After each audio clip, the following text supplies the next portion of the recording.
예레미야 1장 11절서부터 19절 말씀 나눕니다.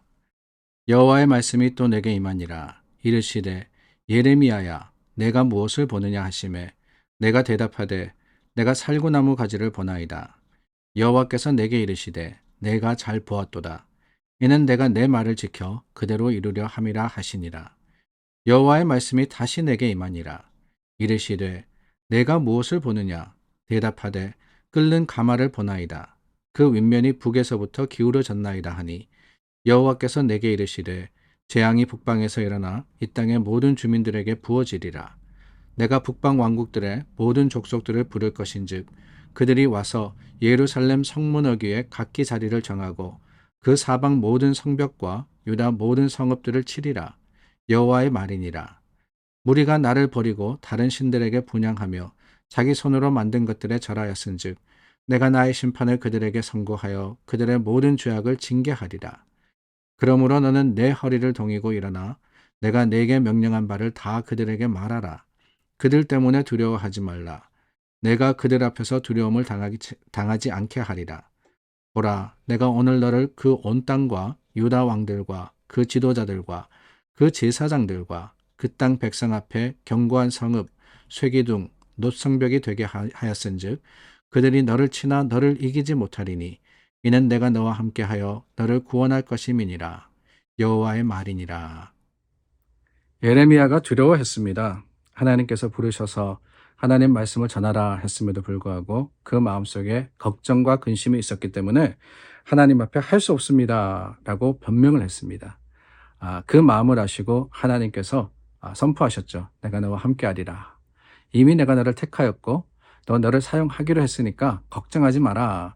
내 말을 내 입술에 주어서 하나님의 말씀, 그 거룩하신 선포를 세상 속에 전하게 할 것이다 라고 하십니다. 그리고 난 다음에 11절 말씀을 보니까 하나님의 말씀이 또 예레미야에게 임하시는데 참 놀라운 일이 일어납니다. 여전히 근심했던 것 같아요. 예레미야가 여전히 의심했던 것 같습니다. 그럴 때 하나님께서 두 가지의 환상을 보여주십니다.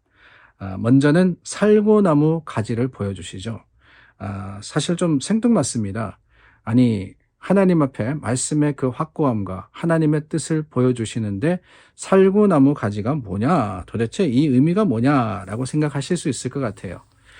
다름이 아닙니다. 이거는 사실은 언어를 알아야 되는데 그 언어 다른 게 아니고요. 살구나무 가지를 히브리어로 하면은 샤케트라고 합니다. 샤케트라고 하는데 이 샤케트 가지를 하나님이 예레미야에게 보여주시는 것은 12절 말씀을 가면은 여호와께서 내게 이르시되 내가 잘 보았도다. 이는 내가 내 말을 지켜 그대로 이루리라 함이니라 그랬습니다. 하나님의 말씀을 지킨다라고 할 때 그 지킨다라는 것이 이 쇼케트라고 히브리어에 되어 있습니다. 그러니까 살구나무는 샤케트고 그리고 하나님이 말씀을 지키는 그 말씀대로 행하는 것은 쇼케트입니다. 발음이 비슷하다는 거예요. 그래서 살구나무 가지를 보여주시면서 하나님은 예레미야에게 일깨워 주시는 거예요.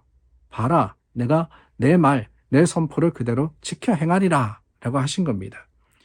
두 번째 환상은 다른 게 아닙니다. 북에서 기울어진 끓는 가마입니다.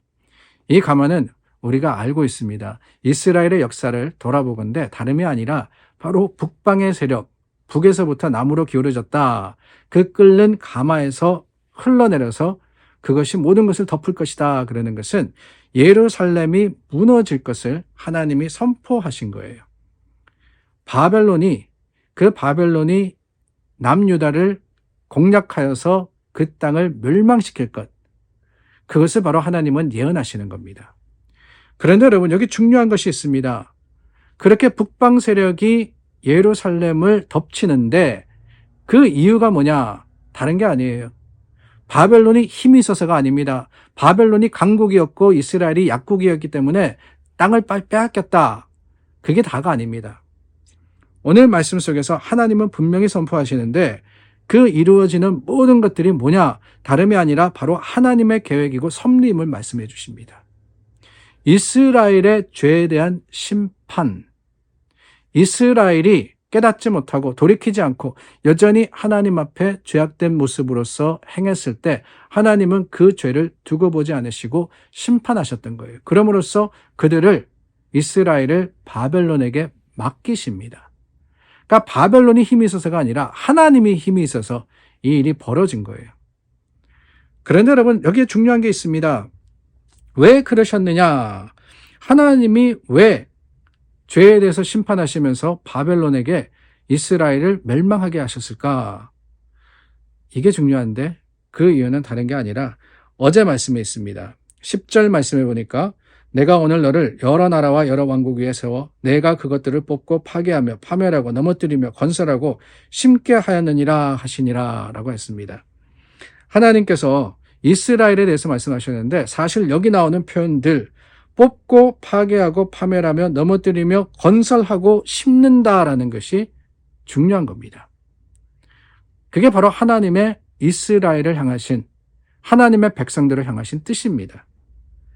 건설하고 심기 위해서 어떻게 되느냐? 무너뜨려야 된다는 거예요. 공사하는 게 그렇지 않습니까? 새 건물을 짓기 위해서는 옛 건물, 헌 건물을 무너뜨리고 정리하고 거기에다 새로운 것을 세워야 바로 설 수 있는 겁니다. 이스라엘이 심판받는 것은 하나님이 그들을 실어 버리신 게 아니에요. 하나님은 분명히 아브라함과 그 후손들에게 약속하셨습니다. 내가 너희와 함께 하겠고 너희를 버리지 않으리라. 하나님의 백성으로서 하나님이 책임지시겠다고 약속하셨는데 이제 와서 이스라엘을 하나님이 버리실 리가 없습니다. 다만 뭐냐? 그들이 깨닫고 돌이키고 새로워지게 하기 위해서 하나님은 이 이스라엘이 심판받게 하시는 거죠. 물론 쉽지는 않습니다. 그러나 여러분, 오늘 말씀해 보니까 두려워하지 말라 그랬어요. 그런 일을 안 겪을 수는 없습니다. 그런데 두려워하지 않을 수는 있습니다. 왜요? 그 심판의 과정 속에서도 하나님이 함께 하시기 때문에 하나님이 힘이 되어주셔서 견디게 하시고 연단받게 하시며 훈련되게 하셔서 새롭게 해 주실 것이기 때문에 그것마저도 그 고통과 아픔마저도 하나님의 계획과 섭리 속에 있는 것을 우리가 알 때 우리는 두려워하는 게 아니라 오히려 감사할 수 있는 거예요. 어제 말씀에서도 그랬습니다. 예레미야가 두려워할 때 하나님이 내가 너와 함께하리라 라고 하셨죠. 이스라엘이 하나님의 심판 앞에 섰을 때도 하나님은 똑같은 선포를 하십니다. 19절 말씀해 보니까 내가 너와 함께하여 너를 구원할 것임이니라. 너를 구원할 것임이니라. 우리가 세상 속에 여러 가지 어려움을 겪을 때가 있습니다. 하나님께서 우리에게 깨달으라고 연단의 시간을 주실 때가 있습니다. 그럴 때 우리가 잊지 않고 붙들어야 하는 한 가지, 그것은 다름이 아니라 하나님이 우리와 함께 하신다는 사실입니다. 그 하나님은 우리가 더 가까이 느낄 수 있는 데가 어디냐? 그게 바로 사망의 음침한 골짜기예요. 우리에게 어려움이 있고 아픔이 있을 때 그때 하나님이 우리를 붙드시고 우리와 함께 하시며 떠나지 않으신다는 사실을 우리는 깨닫고 기억할 수 있는 겁니다. 오늘 저와 여러분 세상의 삶에 힘들 때 하나님은 먼저 바라보기를 원합니다. 주님이 우리를 떠나지 아니하시고 산성이 되어주심을 기억하고 그 하나님의 보호하심과 지키심 아래 다시 한번 새로워지는 우리 모두가 될 수 있기를 주님의 이름으로 축원합니다. 기도하겠습니다. 참 좋으신 하나님, 연약하고 부족한 우리를 하나님께서 기뻐 받으시고 주님의 거룩하심으로 날마다 새롭게 하여 주심을 감사합니다. 우리와 함께 하시는 하나님을 의지하고 순종하게 도와주시옵소서. 예수님 이름으로 기도드립니다. 아멘. 중보하고 함께 축복하여서 하나님 앞에 서겠습니다.